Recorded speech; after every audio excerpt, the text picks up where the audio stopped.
Barangay LS 91.1 Podcast. Barangay LS 91.1 Podcast. Ang drama ng buhay, ang drama ng barangay. Radyo, nobela. May mga tao sa buhay natin na gusto mo mang balikan pero kinakailangan mo ng bitawan. Minsan natin silang minahal pero dahil sa pagkakataon ay kailangan mo na silang kalimutan. Bibigyan mo pa rin ba ng second chance ang taong dati mong minahal na dapat ay sa nakaraan na lamang? Magandang umaga mga kabarangay. Ako po si Mama Ganda para sa programang Radyo Nobela. Bago ang lahat ay nais ko muna kayong batiin ng isang magandang araw, Mama Ganda. Itago niyo po ako sa pangalang Kaloy. Isa po akong barangay tanod sa lugar na hindi ko na lang po papangalanan. 36 years old na po ako ngayon.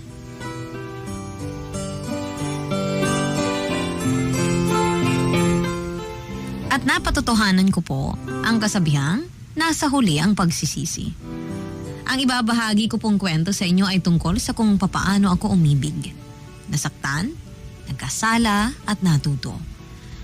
Sumulat ako sa inyo hindi para ipagmayabang ang ginawa ko kundi para magbigay ng aral sa isang bagay na nagawa ko na dapat ay hindi natularan pa ng iba. Dear Mama Ganda, 8 taon na po ang nakalipas. Simula noong nakilala ko ang babaeng nagpatibok ng aking puso. Tawagin na lamang po natin siya sa pangalang Jonah. Hindi po siya ang first girlfriend ko, Mama Ganda. Pero masasabi kong siya ang pinakang minahal kong babae. Hindi naman po siya nagbubuhat ng sariling bangko. Pero simula high school ay marami na po akong naging girlfriend. Varsity player po kasi ako noong nag-aaral pa lamang ako. At palagi ring bida sa mga pageant. Pero kahit ganoon, sa mahigit 10 babae na naging nobya ko, ay wala ni isa sa kanila ang minahal ko ng totoo. Ang ilan sa kanila ay naging karelasyon ko lang para masabing may girlfriend ako. At ang iba naman ay ginamit ko lang dahil sa tawag ng laman. Pero sa pagkakataong ito, iba po si Jonah. Dahil siya mismo ang pinili ng puso ko. Galing sa isang maayos na pamilya si Jonah. Isa siyang pharmacist. Samantalang engineer at abogado naman ang mga kapatid nito. Kung tutuusin ay malayo ang agwat ng estado ng buhay naming dalawa pero pareho kaming pinagtagpo ng tadhana. Bagong lipat lang noon si Jonah sa isang pharmacy sa lugar namin. Pauwi na siya noon nang biglang magkaaberya ang gamit nitong motor. Sakto naman noon na nagro-ronda kami sa kali nila nang mapansin kong may problema. Doon na po unang nagtagpo ang landas naming dalawa. Simula noon ay sinasabayan ko na ng closing hours nila para lang makita ko siya. Para bang isa siyang pangarap na mahirap maabot. Pero naglakas loob pa rin akong makipagkilala sa kanya para sabihin ang aking nararamdaman. Ilang buwan ko po siyang niligawan hanggang sa magkapalagayan kami ng loob at mapa-oo ko siya. Ang dating pangarap lang ay bigla kong naabot hanggang umabot kami sa una naming anibersaryo. Ako po si Kaloy at ito ang aking kwento.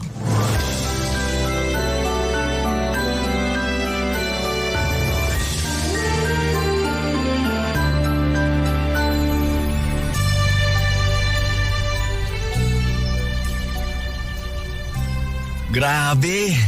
Nabusog ako dun sa kinain natin ah. Sabi sa'yo masarap pagkain nila dun eh. First time ko lang makapunta dun eh. Di ba bagong bukas lang yung resto na yon?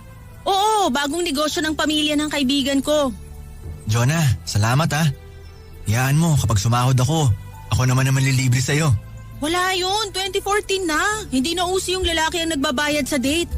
Kaya din namin mga babae gumastos no, anong akala mo? Kahit na. Parang nakasanayan na kasi na palaging lalaki ang dapat nagbabayad sa date eh. Pwes, masanay ka na sa akin dahil hindi ako nagpapapaniwala sa mga gender stereotype na yan. Ay, nga pala, may pupuntahan akong binyag sa Sabado, magnininang ako. Kailangan mong sumama ha? Sa Sabado? Kailan ba yun? Teka, birthday ni nanay yun eh. Anong oras ba yung binyag? Whole day kasi yun, sa Laguna tayo pupunta. Paano yan? Nangako na ako kay nanay na kakain kami sa labas sa birthday niya. Inaasahan niya yun eh. Sa ibang araw mo na lang i-treat nanay mo. Pwede namang i-resched yan eh. Yung binyag, hindi na pwedeng makancel yun. Kailangan ko ba talagang sumama? Hindi ko naman kilala yung bibinyagan. Kahit na! Batchmates ko yung mga pupunta dun. Lahat ng mga yun kung hindi may jowa, may mga asawa na. Gusto mo pumunta ako dun ng solo flight? Siyempre pagmamayabang ko rin sa kanila na may boyfriend na ako, no? Paano yung birthday ni nanay? Aba, matanda ka na, Kaloy. Magagawan mo na yan ng paraan. Problema ko pa ba yan? Nakaplano na kasi yung paglabas namin eh. Pupunta sana kami ng resort. Tsaka pinag-ipunan ko yung paglabas namin. Excited na nga si nanay eh. Di gawin nyo kinabukasan. Anong mahirap dun? Ang hina mo naman, Kaloy. Gamitan mo rin kasi ng utak, ha? I-prioritize mo yung binyag kasi papakilala kita sa mga kaibigan ko. Ayaw mo ba nun? Matitiis mo ko? Pero... Wala nang pero, basta gawan mo yun ng paraan. Nung sinabi kong pupunta tayo ng binyag, hindi kita tinatanong, sinasabihan kita. O ano, ba't wala kang imik dyan? Huwag mo sabihin di mo ako masasamahan. Napakasimple lang ng hinihiling ko sa'yo, ha? Oo na, sasamahan na kita. Kakausapin ko na lang si nanay mamaya. Ayan, ganyan! Ang dami mo pa kasing sinasabi. Pinapainit mo ulo ko. Tsaka magsuot ka pala ng magandang damit, ha? Sige. Magsusuot ako ng polo. Yung sinuot ko nung nag-mall tayo, tanda mo ba yun? Yung checkered na parang minana mo pa sa lolo mo? Huwag yun! Utang na loob, huwag mong isuot yun, parang awa mo na, Kaloy. Di ba sabi ko itapon mo na yun? Mas madumi pa yung kaysa sa basahan sa bahay eh. Yun na ang pinakamagandang damit ko.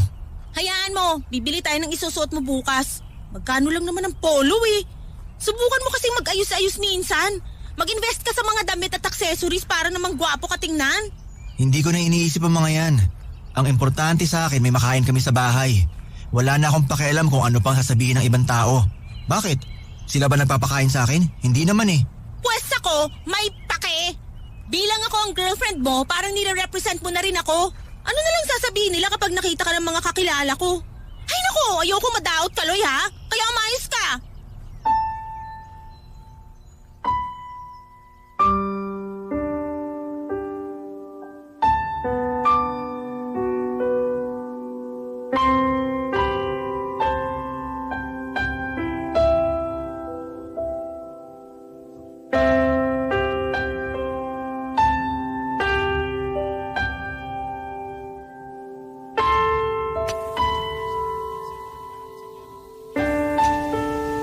Nabanggit ko sa inyo na marami ang humahanga sa akin nung nag-aaral pa lamang ako. Iyon na siguro ang pinakamataas na parte na naabot ng buhay ko dahil pagkatapos ko pong makagraduate at makakuha ng diploma, ay doon na nagsimulang bumulusok pababa ang estado ng buhay ko. Nahirapan akong makahanap ng trabaho, kasabay nito ay ang pressure na pag-aralin ang mga kapatid kong sumunod sa akin. Bilang ako ang panganay ng pamilya. Dahil dito, ay unti-unti kong napabayaan ng sarili ko. Kung makikita nyo, ang dating ako at ngayon, hindi nyo po akalaing lumalaban ako sa mga pageant nung araw. Nagkaroon ako ng insecurities. At siguro ay ito na ang naging karma ko sa pagiging chick boy ko noong kabataan.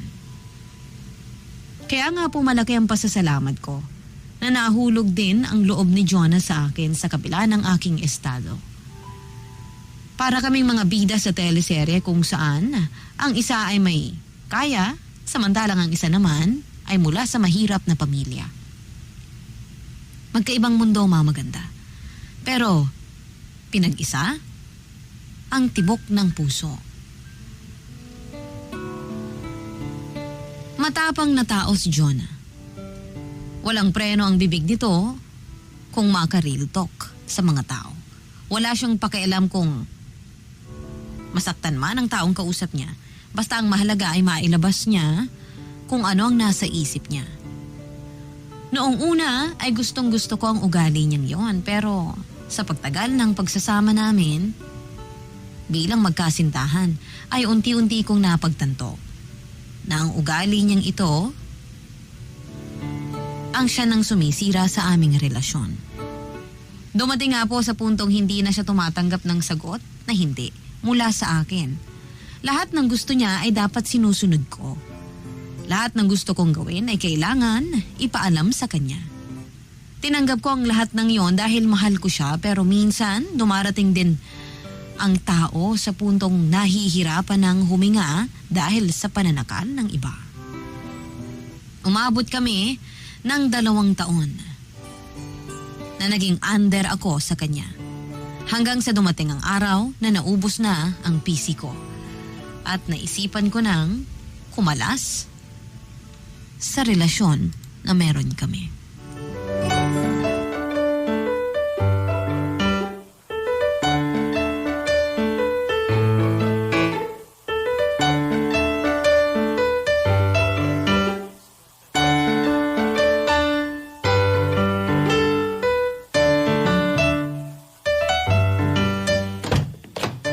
Ang tagal mo naman! Kape na nga lang bibilin mo, inabot ka pa ng siyam-siyam. Madaming tao eh. Tsaka nalito ako sa 20-20 na sinasabi nung babae. Size pala yun. O ayan yung kape mo. Ang mahal naman pala niyan. Nagulat ako sa presyo ah. Eh nasa na yung sayo? Hindi ka bumili? Hindi na. Nasasayangan ako eh. Ibibili ko na lang ng 3-in-1 to kesa sa kape nila. Pang 2 linggo na rin yun no? Eh ako naman magbabayad eh, hindi naman ikaw. Kahit na. Ano? Saan pala tayo sunod na pupunta? Kain muna tayo, kanina pa kumakalamsik mura ako eh. Oh, sige. Gusto mo ako muna mag-drive habang umiinom ka ng kape? Wag na, wala kang ang lisensya eh, baka mahuli pa tayo. Hindi naman nila alam na wala akong lisensya eh. Kahit na, ipapahamak mo pa ako? Ako na magdadrive. Oh, sige. Desisyon mo yan. Nga pala. Ano oras tayo uwi? Bakit? Gusto mo na bang umuwi? Hindi naman, pero sana medyo agahan natin. Di ba nga aalis kami ni Tonyo mamaya? Birthday ng girlfriend niya. May konting inuman. Seryoso ka? Bakit? Di ba nasabi ko na sa'yo to last week pa? Nagpaalam ako sa'yo na may birthday kina Tonyo. Plano na yata niya mag-propose sa GF niya. Pero huwag mo sasabihin ha. Wow, galing ah! Mas gugustuhin mo pang makasama yung girlfriend ng iba kaysa sa girlfriend mo mismo? Anong klaseng pag-iisip yan, Kaloy? Ito naman, parang may amnesia. Nagpaalam naman ako sa'yo na pupunta ako ah. Pumayag ka nga, di ba? Lagi ko kinukwento sa'yo na matagal na nagkaplanong maghanda si Tonyo ngayong araw para sa girlfriend niya. Mas mahalaga yung Tonyo na yan kaysa sa akin? Ano ba yan, Jonah? Mag-aaway na naman ba tayo? Ang ganda-ganda ng pagkakasabi mo noon. Sabi mo okay lang, kailangan ko rin mag-enjoy minsan. Tsaka bakit mo tinatanong ang halaga ni Tonyo sa akin? Kababata ko si Tonyo. Siya ang palaging tumutulong sa akin tuwing nagigipit ako. Sanggang dikit ko yun. Eh di dun ka sa kanya. Ayaw mo pala ako makasama eh. Di sige, pumunta ka ron kung gusto mo. Jonah naman, huwag ka naman ganyan. O anong inaano mo? Pumayag na nga ako, di ba? Eh di pumunta ka. Lagi ka na lang ganyan eh. Kapag ikaw ang may hinihiling sa akin, puro oo ako. Walang reklamo, lahat ginagawa ko. Ito na nga lang hinihingi ko sa'yo. Gaganyanin mo pa ako. Intindihin mo naman kasi ako. Magkasama tayo ngayon tapos problema mo yung birthday ng jowa ng iba? Sino hindi magagalit doon, Kaloy? Hindi ko naman pinoproblema. Sinasabi ko lang sa'yo na pupunta ako sa kanila pagka uwi natin. Yun lang naman. Ba't mo kasi pinapalaki? Alam mo, bumaba ka na. Ha? Bakit? Baba! Bumaba ka na ng kotse! Jonah! Gusto mo itapong ko tong hawak kong kape sa mukha mo? Anong gagawin ko rito sa labas?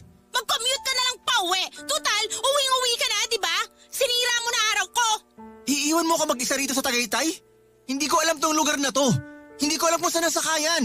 Pwes, hindi ko na problema yan.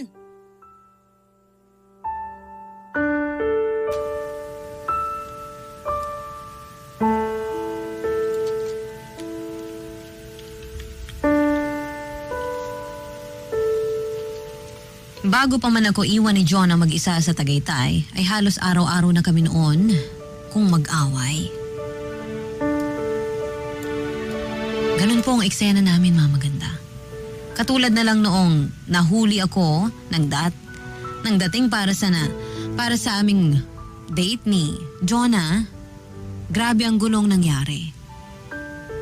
Parati din siyang galit tuwing hindi ako nakakapag-reply sa mga text niya. Dahil wala naman akong pang-load. Mayroon pa nga pong insidente na binato niya ako ng bag sa harap ng maraming tao dahil binati ko ang babaeng kapitbahay namin na nakasalubong lang namin sa daan.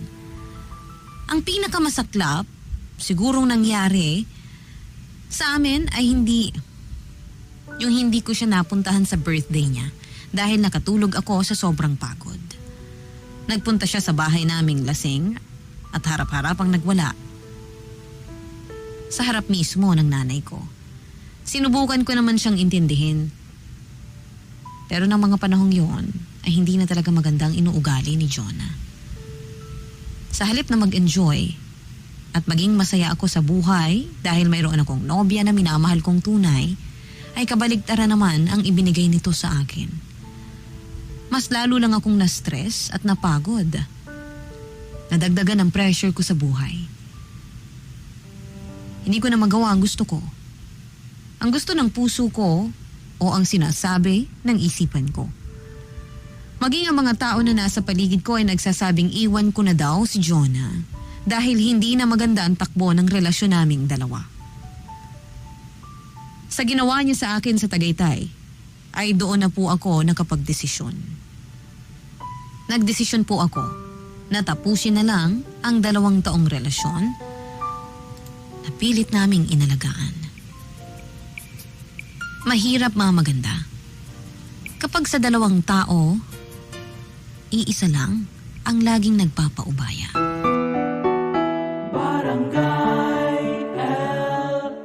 91.1 Si Mama Ganda sa Radyo Nobela.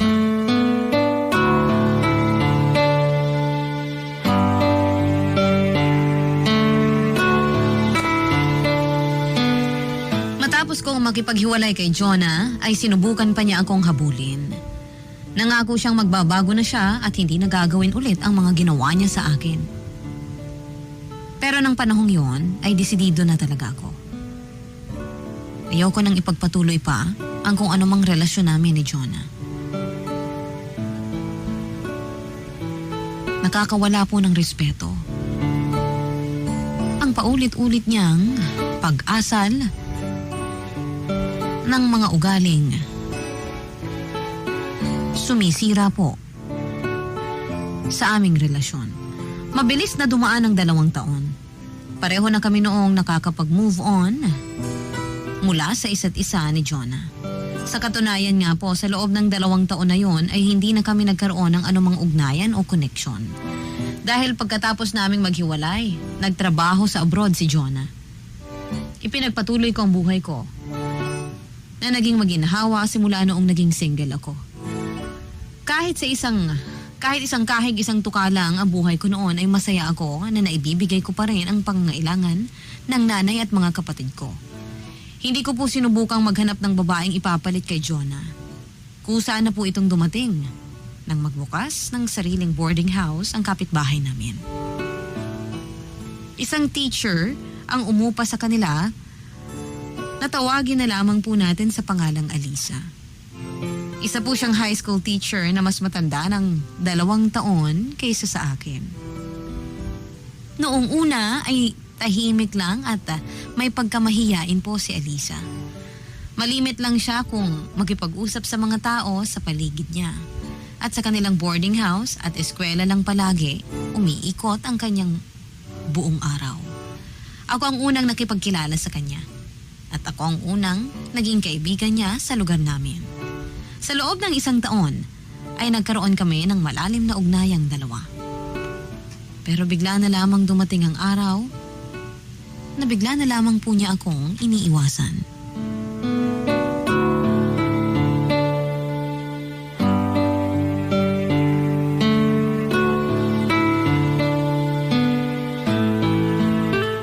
Alisa, kanina pa kita hinihintay. Nag-OT ka na naman ba sa school nyo? Kaloy, pwede bang bukas na lang tayo mag-usap? Pagod na kasi ako eh. Sandali lang. May gusto lang sana akong itanong sa'yo. Iniiwasan mo ba ako? Hindi kita iniiwasan. Bakit naman kita iiwasan?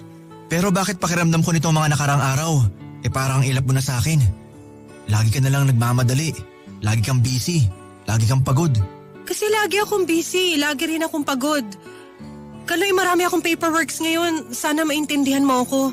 May nagawa ba akong kasalanan sa'yo? Galit ka ba sa akin? May nasabi ba akong masama na hindi ko namamalayan? Pagod lang talaga ako. Hindi eh. Dati naman kahit kagagaling mo lang sa school, nagbibigay ka pa rin ng oras para kausapin ako. Ngayon bigla ka na lang nagkaganyan. Kung ayaw mo na akong kausapin, sana naman sabihin mo man lang yung rason. Buntis ako. Ha? Buntis ka? Sino ama? Bukas na lang tayo mag-usap. Ako ba? Alisa, ako ba ang tatay na dinadala mo? Paninindigan ko yan. Kung yan ang dahilan kung bakit mo ko iniiwasan ngayon, huwag ka mag-alala. Paninindigan ko ang batang dinadala mo. Hindi kita tatakbuhan. Kung gusto mo pakasalan kita, kahit bukas na. Hindi ganun kadali yun, Kaloy. Bakit ba sinabi mo na yung magic word na paninindigan mo ko? Magiging okay na ang lahat? Hindi! Anong sasabihin ko sa mga magulang ko? Ano na lang iisipin ng mga co-teachers ko? Ni hindi nga kita nobyo, di ba? Pero hindi ba mas maganda na may tatay yung ama yung pinagbubuntis mo? Hindi ka mag-iisa rito, sasamahan kita. Oo nga, wala tayong relasyon dahil nga sabi mo hindi ka pa ready. Pero kahit hindi man natin aminin sa publiko, parang magkasintahan na rin naman ang tingin ng mga tao sa atin eh. Tsaka gusto kita, Alisa. Alam ko rin na gusto mo ko. Oo, priority mo ang trabaho mo ngayon. Kasi gusto mong bumawi sa mga magulang mo. Pero nandito na tayo eh. Huwag mo naman ako itulak palayo. Hindi ko alam. Masyado pang magulong utak ko ngayon. Hindi pa nagsisingkin sa akin na buntis ako. Nandito lang ako. Pwede mo akong kausapin anumang oras. Puntahan mo ako kung kailangan mo ng tulong. Huwag mo akong ipagtabuyan. Sorry.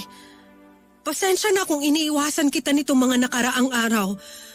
Natatakot kasi ako eh. Natatakot ka ba na tatakbuhan kita? Oo. Pwes nagkakamali ka sa iniisip mo. May bata man o wala dyan sa tiyan mo, hindi kita tatakbuhan, Alisa. Kung sakali bang tatanungin kita ng will you marry me ngayon, sasagutin mo ba ako ng oo? Kakayanin ba natin to? Bago lang sa akin to eh. Hindi ko rin alam ang gagawin ko. First time ko lang magkakaroon ng anak. Pero kung magkasama tayo, alam kong kakayanin natin to. Hindi pa kita masasagot sa tanong mo ngayon. Huwag muna ngayon. Pag-usapan natin to sa mga susunod na araw. Hindi naman natin kailangan magpakasal agad eh. Hindi lang basta-basta ang kasal. Ikaw ang masusunod. Basta nandito lang ako para sa'yo at sa magiging anak natin. Maraming salamat, Kaloy.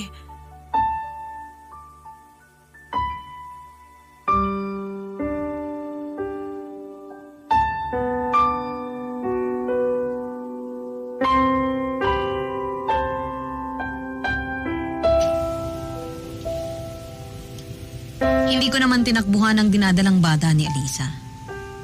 Pinanindigan ko ang nabuo naming buhay sa loob ng kanyang sinapupunan. Hindi naman mahirap mahalin si Alisa dahil nasa katangian na nito ang pagiging isang maayos na asawa at ina. Isa pa ay mayroon na kaming malalim na koneksyon sa isa't isa at hindi ko na pinagsisisihan. Hindi ko po pinagsisisihan ang desisyong pakasalan siya. 3 buwan matapos naming mapag-alaman na buntis si Alisa ay nagpakasal kami sa Huwes. Gustuhin ko man noon na sa amin na lang tumira si Alisa ay masyadong maliit ang bahay namin para magdagdag pa ng isa na titira. Kaya naisipan naming pareho na sa kanila na lang muna manirahan. Doon ko po inalagaan si Alisa hanggang sa matagumpay nitong maipanganak ang panganay namin. Naging masaya naman ang buhay mag-asawa namin ni Alisa. Pero ang mahirap lang sa isang pamilya na nakatira kasama ang mga biyanan sa isang bubong ay palaging nakamonitor ang bawat galaw namin. Konting pagkakamali lang ay lagi siyang mayroong masasabi. Nang bumalik si Elisa sa trabaho ay pareho namin naiiwan ang anak namin sa pangangalaga ng mga magulang ni Elisa. Mahirap din namang tumao sa bahay nila dahil may trabaho rin ako sa lugar namin. Akala ko noon ay masaya sila na magkakaroon sila ng pagkakataong alagaan at bantayan ang kanilang apo. Pero kalaunan, Mama Ganda, ay lagi na kaming nakakarinig ng mga pasaring na kesyo matatanda na raw sila at sa halip na magpahinga na lang ay napapagod pa silang mag-alaga ng mga bata. Tiniis ko ang mga pasaring na yon dahil sa kabila ng mga masasakit na salitang naririnig ko mula sa biyanan ko ay nababawi naman agad ito tuwing nakikita kong masaya ang aking mag-ina.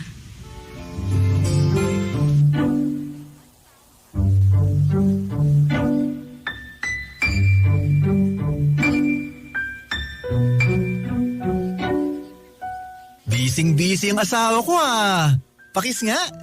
Mwah! May pinapagawang report sa akin eh. Ang mahirap kasi sa mga may edad ng teacher, hindi sila marunong gumamit ng laptop. Nadadagdagan patuloy trabaho ko nang wala sa oras. Yan mo na. Lumaki sila sa henerasyon na wala pang laptop Intindihin mo na lang. Oo naman, naiintindihan ko naman. Kaya nga ako nagpupuyat, di ba? Ang bait talaga ng asawa ko. Si Bobby ba tulog na? Ay nako, yung anak mong yan ang hirap patulugin Gabing-gabi na pero punong-puno pa rin ng energy. Nagtaka ka pa, mana yun sa'yo. Ayaw mo bang magkaroon ng anak na magmamana naman sa'yo? Anong pinagsasasabi mo? Namana ni Buboy itong looks ko, no? Hindi. Ang ibig kong sabihin, ayaw mo ba ng babae naman? Para naman may makalaro na si Buboy.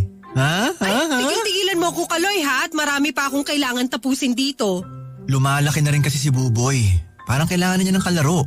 Tsaka parang pagod na rin sila nanay at tatay na kalaro si Buboy tuwing wala tayo rito sa bahay. Ayun na nga. Hindi na nga natin mabantayan yung nag-iisang anak natin. Gusto mo pang dagdagan. Pag-usapan na lang natin yan kapag hindi na tayo nakakaperwisyo ng ibang tao. May solusyon ako sa problema nating yan. Ano?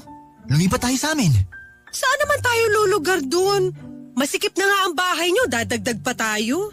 Maraming paupahan doon. Pwede naman tayong mangupahan Dagdag gastos lang yan At least dito kina nanay nakakalibre tayo.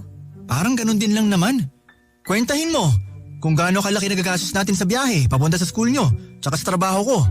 Balikan yan tapos araw-araw pa. Mas makakatipid kapag nangupahan na lang tayo. Kung sakaling dalawa na ang mga anak natin, sino magbabantay sa mga bata?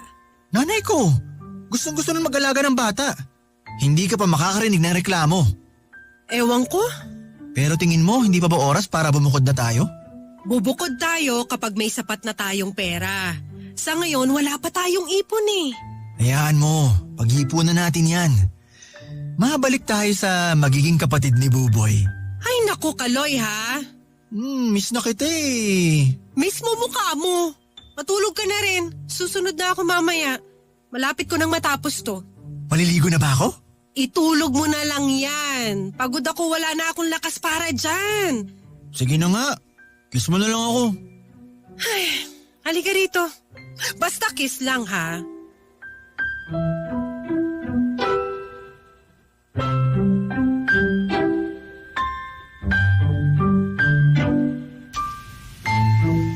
Inabot ng 2 taon bago kami nabiyayaan ni Elisa ng pangalawang anak. Sa loob ng 2 taon na yon ay napagdesisyon na naming mag-asawa na bumukod na ng tirahan. Naghahanap kami ng maliit na inuupahang bahay sa lugar namin. Mas praktikal kung ako ang tatanungin, Mama Ganda. Dahil malapit lang ito sa parehong pinagtatrabahuhan namin ni Elisa. At kapag wala kami sa bahay ay maari ko lang iwan ang mga anak ko sa nanay ko na mas willing mag-alaga ng kanyang mga apo. Tahimik po ang naging buhay namin. Kahit na malayo pa kami mula sa pagiging mayaman, ay nagagawa pa rin naming ilaan ang mga pangangailangan ng pamilya namin. Minsan dumarating kami sa mga araw na sinusubok ang aming samahan. Sa pamamagitan ng maliliit na problemang mag-asawa. Pero palagi naman po naming nalalampasan. Sa kabila ng tahimik at masayang buhay naming pamilya, ay hindi ko inaasahan ang pagdating ng mas malala pang problema. Ito ay nang mapag-alaman kong umuwi na pala noon ang ex-girlfriend kong si Jonah mula sa abroad. Muling pinagtagpo ang landas naming dalawa. At kahit na wala na akong nararamdaman para sa kanya ay aaminin ko pong mayroon pa rin siyang impact sa akin.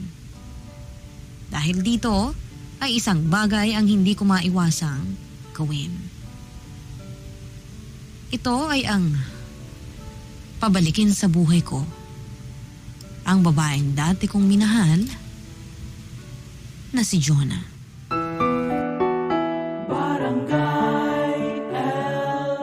In Lucena, 91.1. Si Mama Ganda sa Radyo Nobela.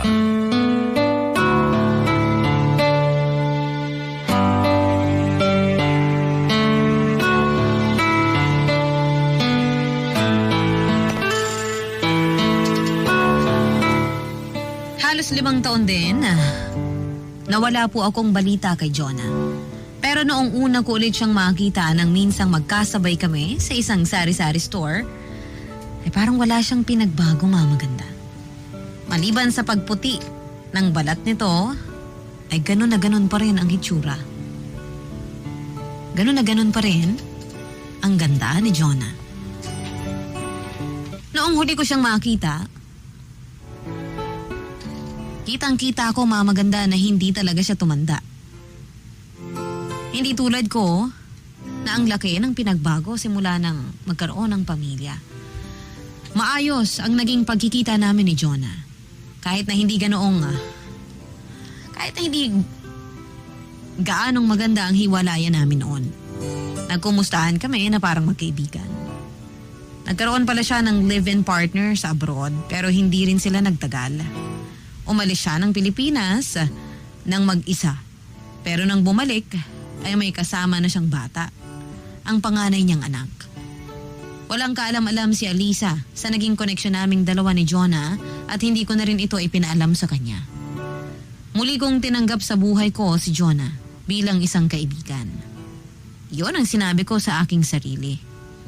Wala na akong nararamdaman pang pagmamahal sa kanya.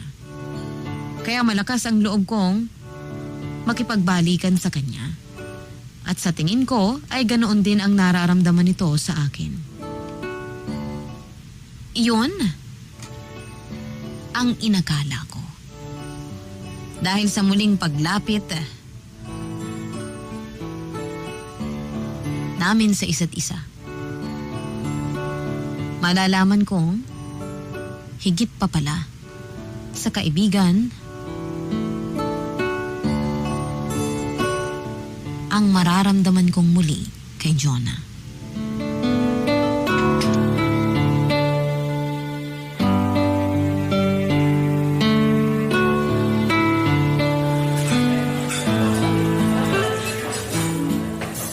Hindi ba mahal tong restaurant na pinuntahan natin? Alam mo, hindi ka pa rin talaga nagbabago. Hanggang ngayon, napakakuripot mo pa rin. Ngayon na nga lang tayo kakain sa labas eh. Siyempre, dun tayo sa medyo sosyal. Siyempre, mahirap kitain ng pera ngayon. Ang pangit namang tingnan, nagagastos ka ng napakamahal para sa pagkain pwede namang lutuin sa bahay. Huwag kang mag-alala. Ako naman magbabayad eh. Ay! Bakit? Anong iningiti-ngiti mo dyan? Wala. Naalala ko lang nung tayo pa. Hindi kita nasubukang ilibre ni isang beses. Laging ikaw nagbabayad tuwing lumalabas tayo para mag-date. Naiintindihan ko naman yon. Tsaka walang kaso sa akin yun. Kumusta ka na pala? Kumusta naging buhay mo sa abroad? Okay naman. Pero kung ako ang papipiliin, gusto ko nang kalimutan yung naging buhay ko doon. Bakit naman? Hindi ba naging maganda ang buhay mo doon? Maayos naman. Malaki ang sahod, magandang lugar. Kaso sinira lang ng isang tao yung naging experience ko doon. Yung ex-boyfriend mo ba tinutukoy mo? Walang hiyang yun. Kung hindi mo mamasamain, pwede ko bang matanong kung bakit kayo naghiwalay? Uy, interesado siya oh. Bakit mo naman tinatanong? Wala lang, para lang may mapagkwentuhan tayo. Selos ka, no? Anong pinagsasabi mo? Curious lang talaga ako, no? Hay. Ayun, akala mo kung sinong santo sa sobrang bait. Sweet siya, gentleman. Nabibigay naman niya sa akin lahat ng gusto ko. Malapit na siya maging perpektong boyfriend sa totoo lang. Kaso, bahag pala ang buntot. Nung nabuntis niya ako, bigla na lang nawala na parang multo. Takot pala sa commitment yung hayop na yun. Iniwan ka na lang basta na walang pasabi? Ganun na nga ang nangyari. Gago naman nun. Mambubuntis tapos tatakbuhan. Eh ikaw, paano kayo nagkakilala ng asawa mo? Ano uli yung pangalan? Alisa. Dati siyang boarder sa boarding house ni Aling Ising. Naging magkaibigan kami tapos ayun, nabuntis ko siya. Eh, isa ka rin palang mambubuntis eh. Pareho lang pala kayo ng ex ko. Anong pareho? Hindi ako gago, no? Hindi ko tinakbuhan ang anak ko kay Alisa. Kaya mo ba siya pinakasalan kasi nabuntis mo siya? Hindi naman. Pinakasalan ko siya kasi gusto ko siya. Mahal ko siya. Ang swerte naman niya. Pero alam mo kung sino pa ang maswerte? Sino? Ikaw. Sandali ah. O ayan. Ano yan? Buksan mo. Relo? Mamahalin to ah. Para saan to? Regalo ko sa'yo. Sabihin na lang natin na pasalubong ko sa'yo. Hindi mo naman kailangan pang regaluhan ako eh. Alam mo, Kaloy, kapag may nagbigay sa'yo ng regalo, tanggapin mo na lang. Ang dami mo pang sinasabi eh. First time ko lang magkaroon ng mamahaling relo. Salamat ah. You're welcome.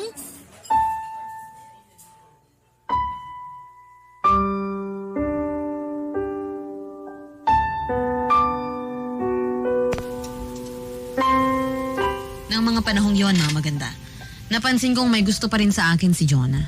At alam ko rin na gusto niyang magkaroon kami ng relasyon. Noong una'y hindi ako pumayag sa gusto niyang mangyari. Mahal ko ang asawa ko at ayokong masira ang tiwala niya sa akin. Pero minsan, may mga pagkakataon talagang makakagawa tayo ng pagkakamali na akala natin ay kaya nating lusutan anumang oras. May nangyari po sa aming dalawa ni Jonah. Agad kong pinagsisihan ang ginawa kong yon at ipinangako sa sarili na hindi na ulit mauulit pa ang bagay na yon. Lalaki lang din ako. Ang ipinangako ko sa sarili ko ay hindi ko rin napanindigan. Nasundan pa ng pangalawa, pangatlo at hindi na mabilang na beses ang mga nangyayari sa amin ni Jonah sa likod ng asawa ko. Kumbaga naging friends with benefits kami, mga maganda. Tumagal ng buwan ang tagong relasyon namin. Sa loob ng mga buwan na yon ay sari-saring regalo ang natatanggap ko mula sa kanya. Binibilhan niya ako ng cellphone at naglalabas din siya ng motor para sa akin. Dahil hindi ko naman pwedeng iuwi ang mga yon sa bahay,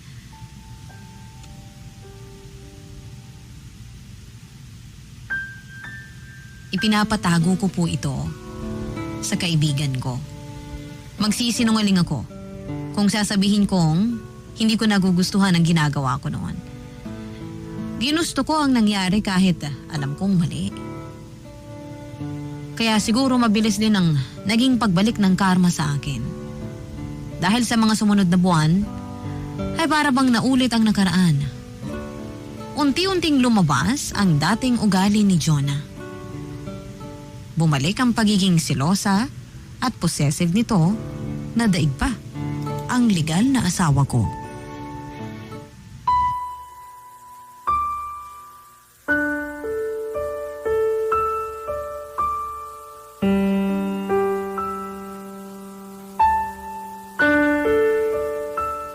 Uy, Kaloy! Nandito ka lang pala. Kanina pa kita hinahanap eh. Anong ginagawa mo rito sa barangay hall ng 10 oras ng gabi? Wala, nagpapahangin lang. Ikaw, anong ginagawa mo rito? May pinapacheck sa akin si Kapitan sa opisina niya. Tara, samahan mo ako dun sa loob. Bakit mo pala ako hinahanap? Anong meron? Kanina pa chat ng chat sa akin si Jonah. Tinatanong ko nasan ka. Sinabi mo kung nasan ako? Malamang hindi. Hindi ko nga alam na nandito ka eh. Pero sabi ko sa kanya na i-check tong barangay hall. Baka nandito ka. Dito ka palaging tumatambay eh. Ba't mo sinabi? Bakit? Ano naman? Iniiwasan ko nga siya eh. Hindi ko talaga sinasagot ang mga tawag at chat niya. Nag-aaway na naman ba kayo? Tinutoyo na naman eh. Bakit kasi hindi nyo patigilan yung ginagawa nyo? Ilang beses na kitang pinagsabihan, pre. May asawa ka na. May anak na kayo. Bakit mo pa kasi binalikan yung ex mo? Siya naman tong nagpupumilit eh. Sus, ako pa niloko mo. Kung ako sa'yo, tigilan mo na yan hanggat maaga pa. Huwag mong antayin na masira pa ang relasyon nyo ng asawa mo. Ang bait-bait ni Alisa tapos ginaganyan mo. Magkasama naman pala kayong dalawa eh. Ikaw, Tonyo, kunwari ka pang walang alam ha? Hindi ko naman talaga alam eh. May check lang sana ako dito sa opisina ni Cap. Sakto, nandito si Kaloy. Palusot ka pa? At ikaw naman, Kaloy, ba't di mo sinasagot chat ko? Wala akong load. Kanina pa kita hinihintay ah. Bakit mo naman ako hinihintay? Alam mo namang anniversary namin ngayon ni Alisa. Hindi kita mapupuntahan. Anong pakialam ko sa anniversary niyong dalawa? Alam mo, bumabalik na naman yung dati mong ugali. Ano ba talagang gusto mo mangyari? Na dapat priority kita?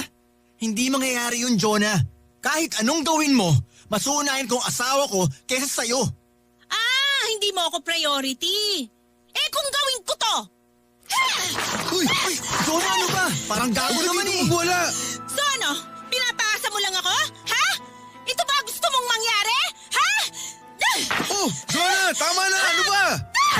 Kaloy, awatin mo na si Jonah! Dito ka talaga magwawala. Hindi ka na nahiya. Huwag mong inuubos ang pasensya ko, Jonah. Baka kung ano magawa ko sa'yo. Sige, gawin mo anong gusto mong gawin. Susuntokin mo ako? Sige, saktan mo ako! Ano? Tonyo, papatulan ko na to.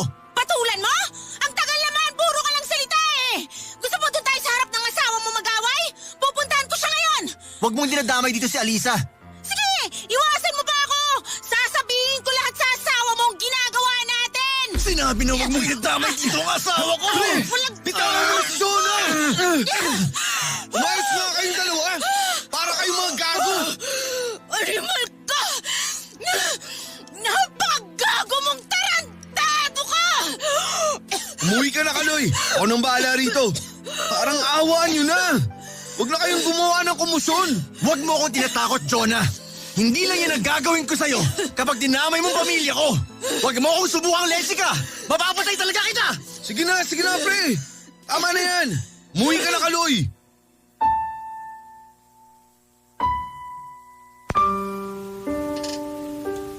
Bigla akong natauhan sa nangyari.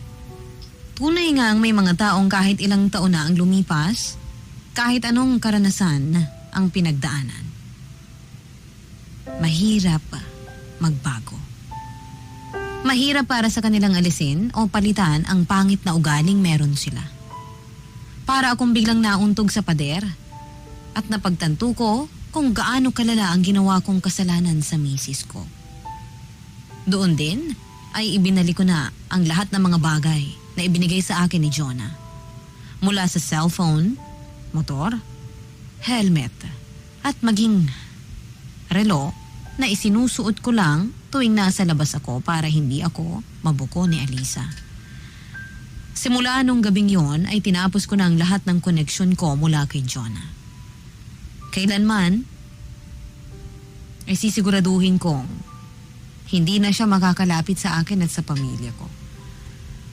Pagdating naman sa pananakot niya sa akin, ay alam kong hindi niya kayang magsalita at ilabas sa publiko ang maling relasyon na nabuo sa amin. Dahil hindi lamang ako ang masisira, kundi madadamay rin siya. Hindi niya ipapahiya ang magandang pangalan ng kanilang pamilya para lang takutin ako. Lalo na't mga kilalang abogado at inhinyero ang kanyang mga kapatid. Hanggang sa ngayon ay pinagsisisihan ko pa rin ang kataksilan na ginawa ko kay Alisa. Habang sinusulat ko nga po itong kwento ay naiinis ako sa sarili ko. Bakit ako napapasok sa ganoong klase ng gulo? Dumarating din ang mga pagkakataon kung saan ay inuusig ako ng konsensya ko pero sa halip na matakot at mainis, ginagawa ko na lamang po itong motibasyon upang mas mahalin pa ang aking mag-ina. Sa ngayon ay pinutol ko na po ang lahat ng komunikasyon ko kay Jonah. Hindi man maiwasang magkita kami dahil nasa iisang lugar lang ang aming tinitirahan. Alam kong malaki ang kasalanang nagawa ko pero pinapangako ko sa inyo na babawi ako sa mga nagawa ko. Mas mamahalin ko po ang pamilya ko at mas bibigyang respeto ang misis ko. Lalo na't ngayong buwan ay napag-alaman naming nagdadalang tao na si Alisa para sa 3 naming anak. Dito ko na po tinatapos ang kwento ko. Maraming salamat, Mga Maganda. Hindi ko man maibabalik ang nakaraan upang itama ito. Sisiguraduhin ko namang aayusin ko ang aking hinaharap kasama ang aking pamilya. Ako po ang inyong forever kapuso at kabarangay, Kaloy. Ang drama ng buhay, ang drama ng barangay. Radyo, nobela.